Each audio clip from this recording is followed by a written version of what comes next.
Olá, boa noite. Boa noite. Está no ar mais um Tela 1. Novembro Azul. Saúde Pública realiza campanhas sobre os cuidados com a saúde do homem.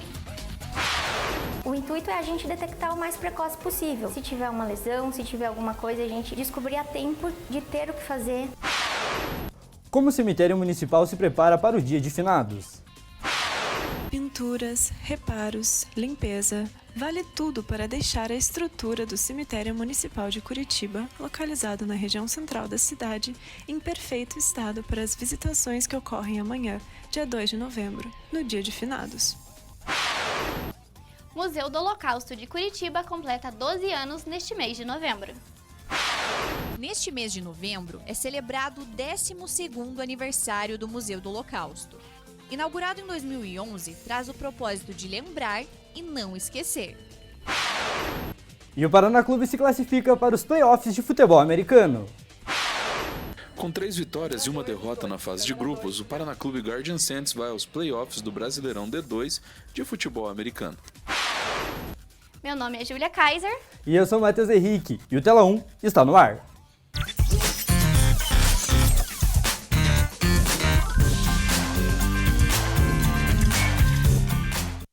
E aí, Matheus, novembro tá começando hoje, com ele a campanha do Novembro Azul. Tá indo ao médico, se cuidando, fazendo tudo certinho? É sempre bom, né, Júlia, cuidar da saúde, deixar os exames em dias, porque a gente sabe que o Novembro Azul, né, Júlia, não é só sobre o câncer. Exatamente. Novembro Azul é sobre o cuidado geral da saúde do homem. E quem conta pra nós um pouquinho mais sobre isso é a nossa repórter Camila Kramer, que preparou uma reportagem completa apresentando as campanhas que buscam alertar e educar sobre a saúde masculina. Confere aí. Fui no médico. Quando chegou lá, ele fez o exame e falou que já estava com câncer. Porque a primeira vez ele operou e disse que não estava. Fazer tratamento, limpava tudo, ficava bom. Eu facilitei, fiquei mais de ano sem ir lá. Aí quando eu me arruinei que eu fui, depois de 1 ano e meio, aí já estava ruim. Dados recentes do Instituto Nacional do Câncer mostram que um homem morre a cada 38 minutos de câncer de próstata. E de acordo com o DataSUS, no Paraná são quase 1.400 novos pacientes só no ano de 2023. Então, em novembro, a atenção da saúde pública é voltada à conscientização ao cuidado da saúde do homem. O intuito é a gente detectar o mais precoce possível. Se tiver uma lesão, se tiver alguma coisa, a gente descobrir a tempo de ter o que fazer, de buscar um bom tratamento, um tratamento que não cause tanta sequela. Isso só é possível com o rastreio e o diagnóstico precoce. Mas lembrar sempre que isso é uma decisão compartilhada. Este é o 4º tipo de câncer mais frequente no mundo e o mais incidente entre os homens do país. A partir dos levantamentos, fica mais clara a importância da realização frequente dos exames.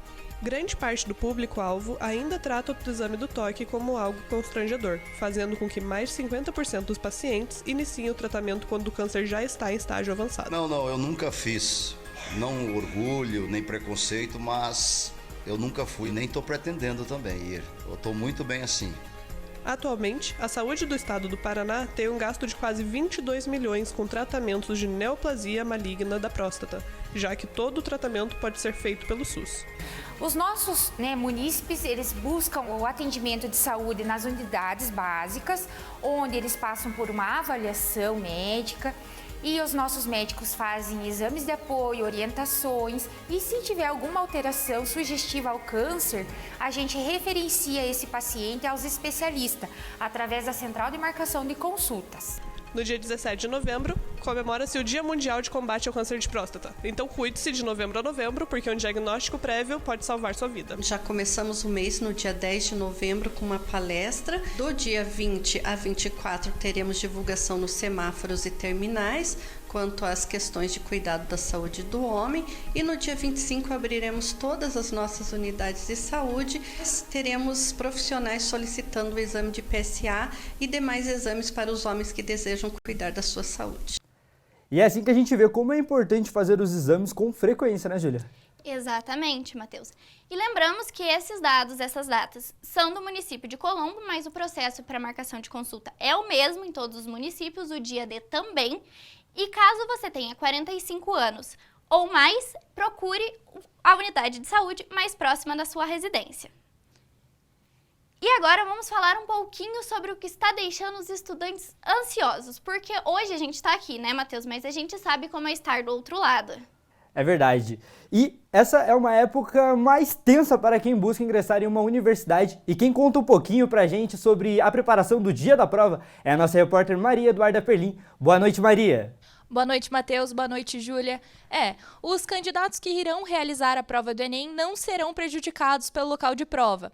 O INEP disponibiliza lugares para a realização do exame de até 30 quilômetros de distância do local inscrito.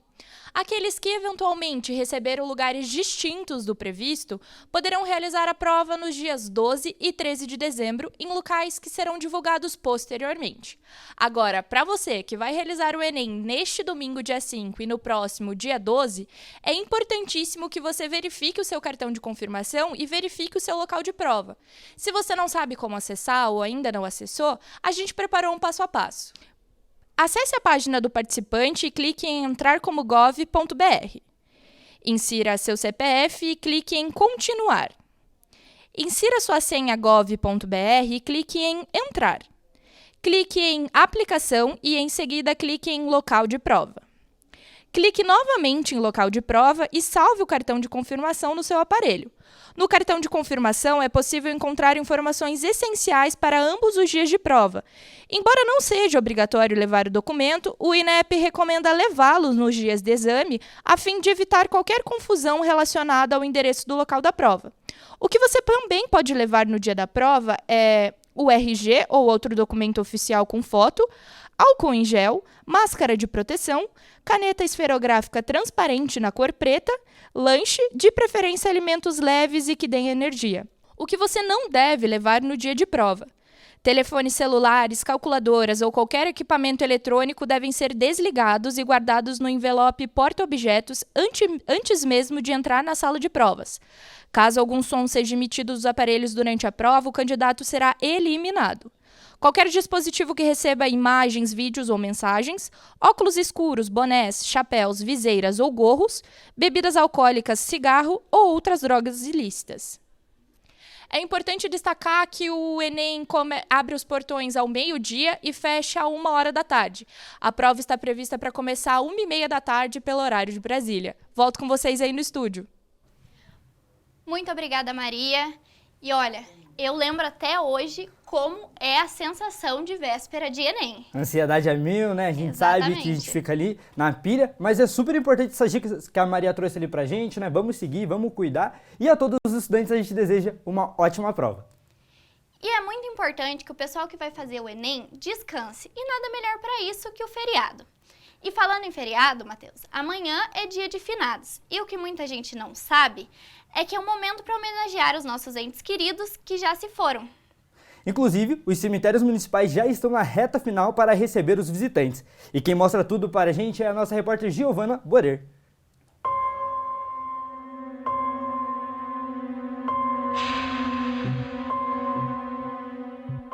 Pinturas, reparos, limpeza, vale tudo para deixar a estrutura do Cemitério Municipal de Curitiba, localizado na região central da cidade, em perfeito estado para as visitações que ocorrem amanhã, dia 2 de novembro, no dia de finados.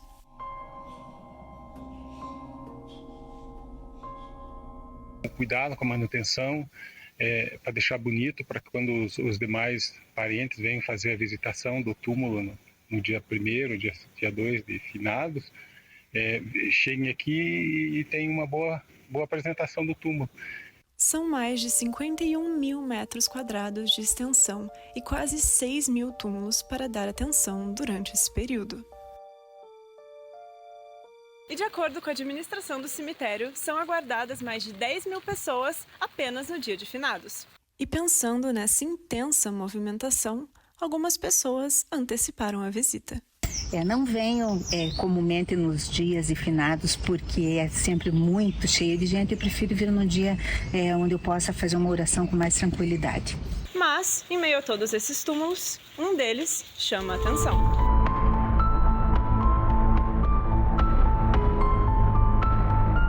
Aqui, há quase 130 anos, descansa Maria Bueno. A história diz que foi assassinada a navalhadas por seu parceiro e hoje é considerada milagreira e mártir da crença popular. Toda a decoração já denuncia que ela é a dona do túmulo mais visitado do cemitério.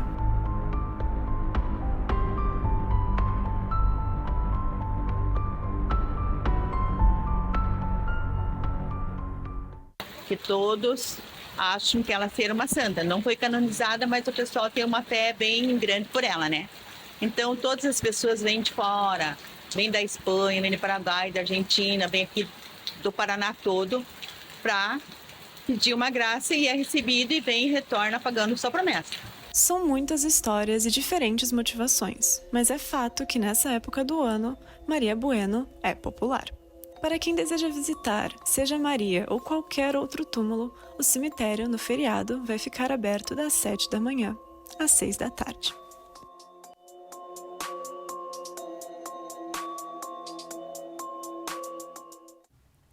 Vamos agora com um breve intervalo e continue com a gente daqui a pouco. Voltamos com os destaques da previsão do tempo para o feriadão.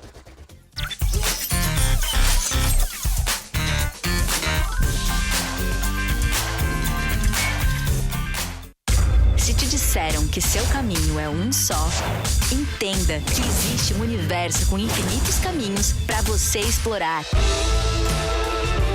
Então questione, transforme e realize. A gente vai estar aqui para te mostrar os caminhos. E a sua história é você quem faz, do seu jeito. Encontre seu caminho, faça a sua história. Universidade Positivo.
Estamos de volta com o Tela 1 e chegou a hora de falar da previsão do tempo.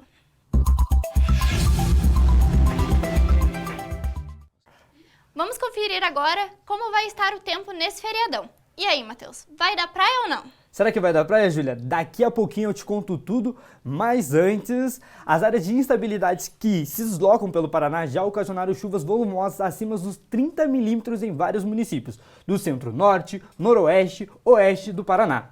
E em Foz do Iguaçu, a gente traz detalhes para vocês que a chuva deve continuar. Máxima de 27 graus, mínima de 21 na quinta. Na sexta, 22, máxima de 22 e mínima de 12, e a chuva prevalece na cidade. A gente também, sábado, o tempo abre e a temperatura ainda não sobe, mínima de 11 e máxima de 22. No domingo, olha aí, 22 também, 11, e o tempo começa a fechar em Foz do Iguaçu de novo. E ultimamente, como podemos ver na previsão do tempo, estamos com muitas chuvas no estado do Paraná.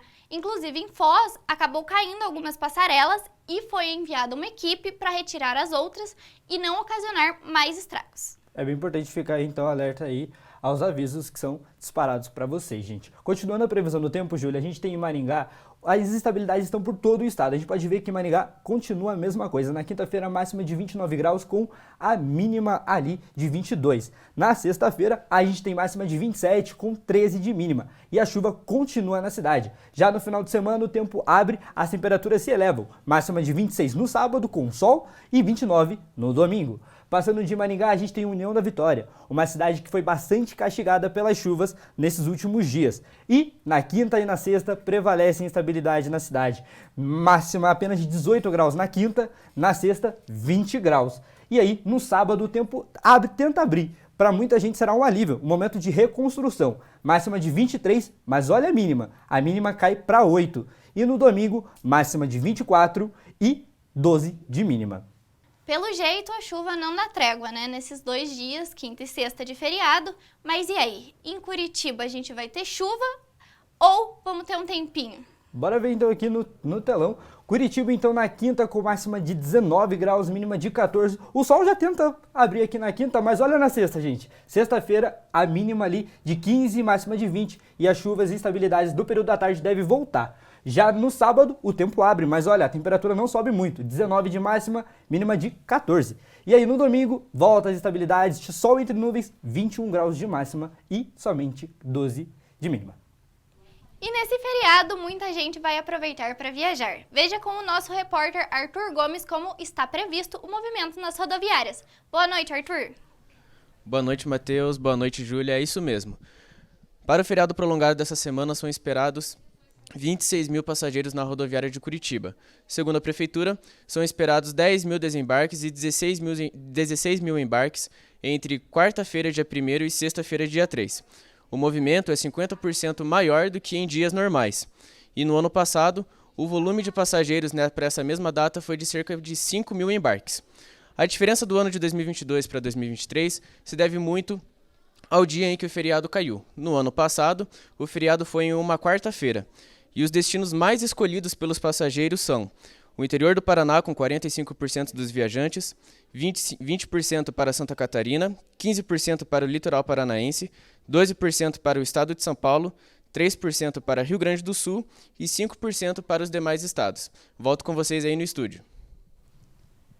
Muito obrigada, Arthur. Mas e aí, Matheus? Você só me enrolou e não me falou. Vai da praia ou não vai nesse feriado? Então, bora ver então como deve ser a previsão do tempo na praia. Em Guaratuba, gente, olha isso, chove também início de feriadão com chuva. Máxima apenas de 21 graus na quinta, mínima de 19. E olha aí, sexta-feira não muda nada, chuva também, máxima de 23 e 16 de mínima. Já no sabadão, o tempo abre, aí sim, da praia, gente, olha aí, 27 graus de máxima, mas no domingo as estabilidades voltam. E olha a temperatura máxima, cai de novo, 22 graus apenas. Seguindo o litoral, muita gente vai para Pontal do Paraná também.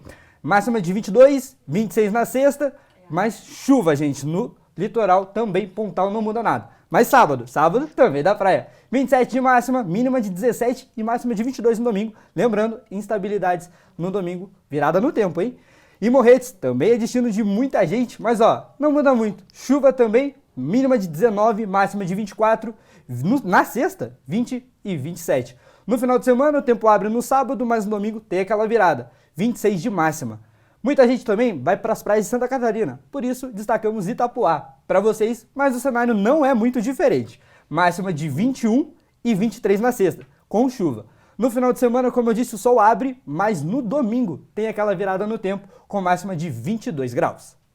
E já que vai dar sol no sábado, muita gente vai curtir no litoral. E o movimento nas estradas aumenta, né, Matheus? É isso aí. Pois é, Júlia. Então vamos ver como ficam os bloqueios nas rodovias com a nossa repórter Júlia Posetti. Boa noite, Júlia. Boa noite. Nesta quarta-feira pré-feriado, muitas vias foram interditadas devido à grande incidência de chuvas no estado. Segundo informações da Polícia Rodoviária Estadual e do Departamento de Estradas de Rodagem do Paraná, as principais vias interditadas foram a PR 433 da Lapa, a 281 de Dois Vizinhos, a 281 de Salto do Lontra, a 481 entre Ampere e Santo Antônio do Sudoeste, E em União da Vitória, também a 280, a 466 e a 836, devido ao alagamento pelo rio Iguaçu. Já a PR-131 em Ponta Grossa também sofreu alagamento do rio Tibagi. A Estrada da Graciosa está interditada preventivamente. Amanhã, de manhã, ela poderá ser liberada. A PR-090 de Campo Largo está apenas com meia pista funcionando, por causa de queda de barragens. Infelizmente, nesse feriado, muitas famílias não puderam visitar o interior do estado ou viajar para outros locais. Muito obrigado, Júlia. Continue com a gente, daqui a pouquinho voltamos para falar de esporte e cultura no Tela 1.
Se te disseram que seu caminho é um só, entenda que existe um universo com infinitos caminhos para você explorar. Então questione, transforme e realize. A gente vai estar aqui para te mostrar os caminhos. E a sua história é você quem faz, do seu jeito. Encontre seu caminho, faça a sua história. Universidade Positivo.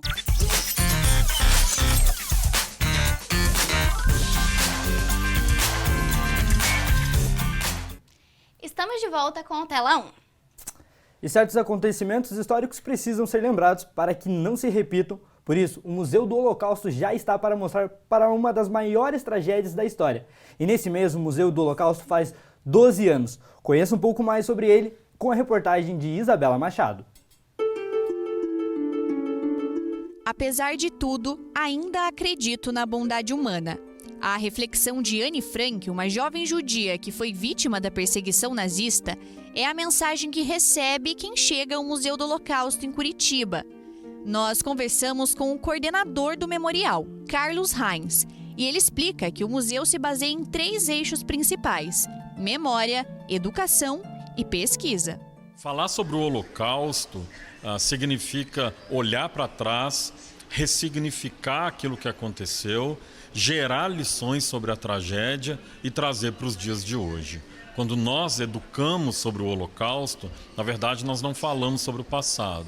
Nós usamos do passado para falar sobre o presente, para falar sobre o futuro. Nós transmitimos a partir dessas histórias trágicas valores, princípios que possam ser fortalecidos, principalmente nos jovens. Nós falamos de tolerância, de diversidade, de pluralidade, de direitos humanos, de democracia. Neste mês de novembro é celebrado o 12º aniversário do Museu do Holocausto. Inaugurado em 2011, traz o propósito de lembrar e não esquecer.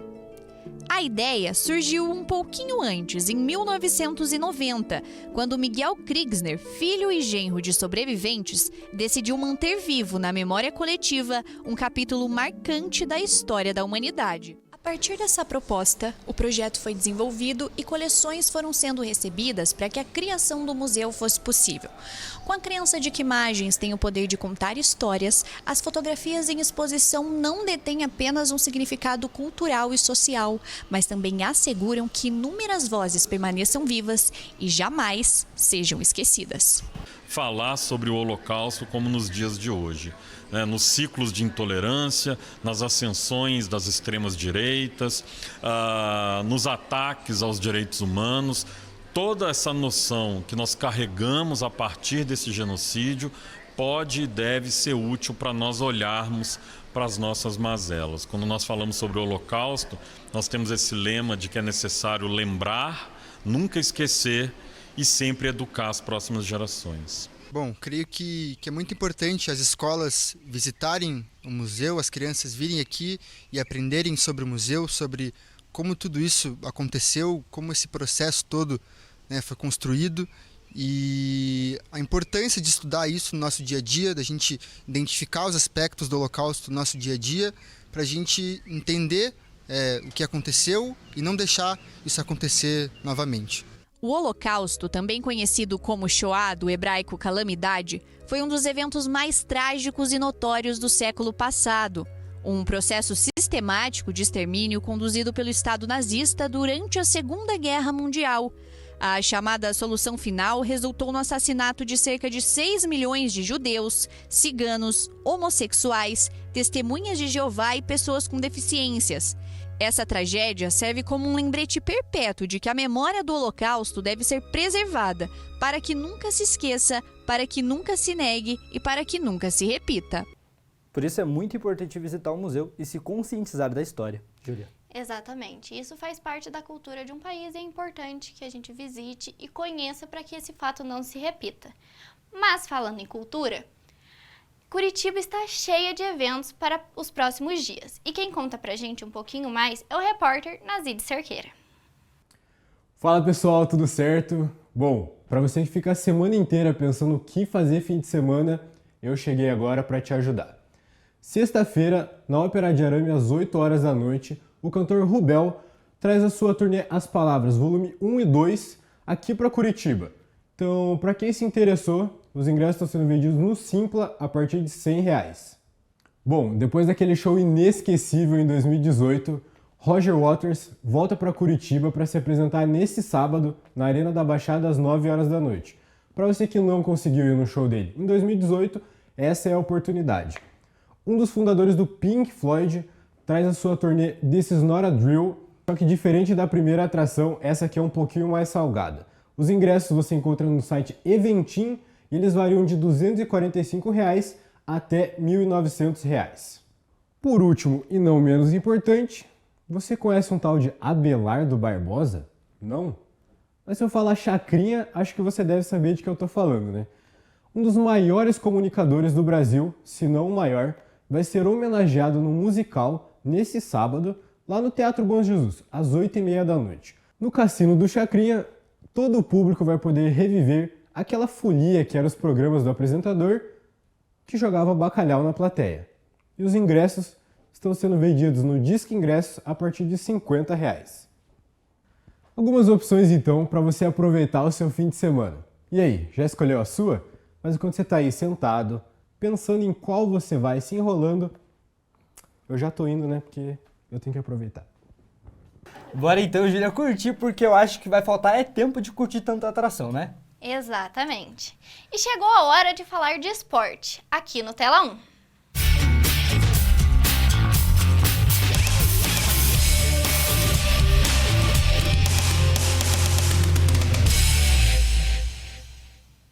E quem traz tudo sobre futebol e futebol americano é Isabela Machado. Boa noite, Isa. Boa noite, Matheus. Boa noite, Júlia. Uma boa noite para o pessoal que está acompanhando a nossa programação. Para abrir o nosso giro pelo esporte, a gente começa falando da seleção brasileira feminina. Foram 2 jogos contra o Canadá.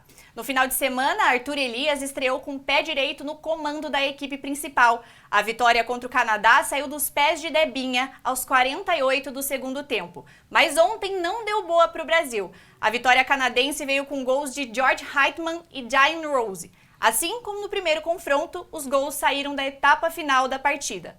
Agora a gente vai falar um pouco do Brasileirão da Série A de 2023. No final de semana aconteceu a 30ª rodada. Palmeiras, Atlético Mineiro e Grêmio venceram os jogos. Vasco e Goiás ficaram no empate de 1-1.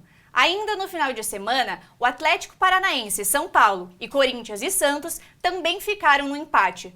O líder Botafogo perdeu para o Cuiabá e o vice-lanterna Curitiba venceu fora de casa o Internacional em um jogo de 12 cartões amarelos, 1 vermelho e 4 pênaltis. Bahia e Fluminense abriram ontem a 30ª rodada com a vitória do tricolor baiano por 1-0. O Corinthians com o Atlético Paranaense e o Internacional com o América acabaram de abrir os jogos de hoje.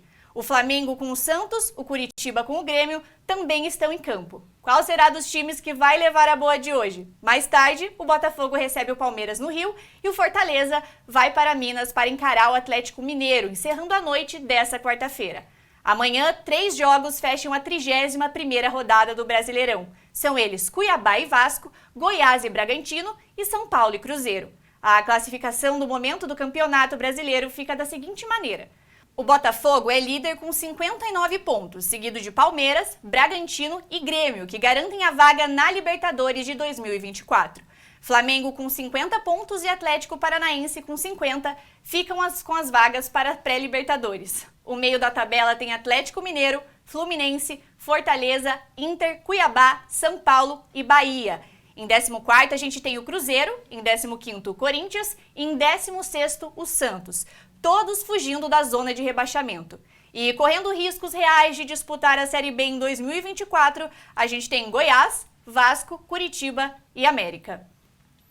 Agora, mudando um pouquinho do esporte, a gente tem a equipe chegando pela primeira vez nos playoffs do Brasileirão do futebol americano. É o Paraná Clube Guardian Saints. Vamos conferir a reportagem dos nossos repórteres João Matheus e Nazid Cerqueira? Eles contam um pouquinho pra gente sobre esse assunto. A equipe do Paraná Clube Guardian Saints está nos playoffs do Campeonato Brasileiro de Futebol Americano D2. Mesmo sendo a atual vice-campeã da competição, esta será a primeira vez que a equipe irá disputar um mata-mata carregando o escudo do tricolor da Vila. Vinícius Matos, head coach do time, e Leandro Matias, quarterback, ressaltam a alegria em chegar na fase final e sabem do peso e da importância que é carregar um escudo tão tradicional em uma competição nacional. Cara, uma sensação muito boa. A gente, quando virou Paraná Clube, a gente já tinha o fardo de ser o vice-campeão do outro ano. A gente também tinha o fardo de carregar um escudo de futebol, então pra gente estar no playoff era uma obrigação que a gente tinha moral. Então a gente tá conquistando isso é o que era necessário pra temporada. A sensação de dever cumprido, infelizmente a gente não conseguiu ter o jogo contra o Gladiators, mas a gente conseguiu acesso aos playoffs, né? Então a gente vai seguir lutando aí para conseguir chegar à final. Durante a primeira fase do campeonato, o time garantiu 2 vitórias em 4 jogos, uma contra o Joinville Gladiators na estreia em casa e outra em Carlos Barbosa, no Rio Grande do Sul, contra os Chimangos. A classificação veio depois da vitória por WO no último jogo da fase de grupos. A partida seria em Joinville contra o adversário da estreia, mas infelizmente precisou ser cancelada por conta das fortes chuvas que atingem o sul do país. A única derrota foi para o Porto Alegre Pumpkins. Sem tempo a perder, o próximo jogo será contra o Canoas Bulls e a partida será disputada daqui a 2 semanas no Rio Grande do Sul. Para o tricolor, a preparação já começou e agora a dedicação precisa ser dobrada, já que uma derrota significa dar adeus ao sonho do título nacional. Da nossa parte, a gente teve um mês até esse jogo do Gladiators que não rolou, então a gente já analisou tanto os nossos erros. Ontem a gente já começou a análise do Canoas, assim que a gente soube que era o nosso adversário, e daqui 15 dias a gente está bem preparado para enfrentar ele. Carregando o escudo do Paraná Clube, a gente tem um peso diferente, né, do que do ano passado. mas a gente continuou com o mesmo objetivo, que é ser campeão, né? Representando o Paraná Clube e conseguir um grande desempenho com o escudo do time, né? Bom, essas são as notícias que a gente tem do esporte durante essa semana. Semana que vem a gente traz mais. E é muito legal a gente ver os nossos times paranaenses se dando bem igual o Paraná. Exatamente. E é muito legal ver o futebol americano ganhando espaço no Paraná, né? Já que normalmente só valoriza o futebol que mais aparece, é legal ter um destaque num outro esporte também. É isso, obrigado Isa pelas informações do esporte, tá bom? E essa foi mais uma edição do Tela 1. Mais informações você confere no Jornalismo UP. Boa noite. Boa noite.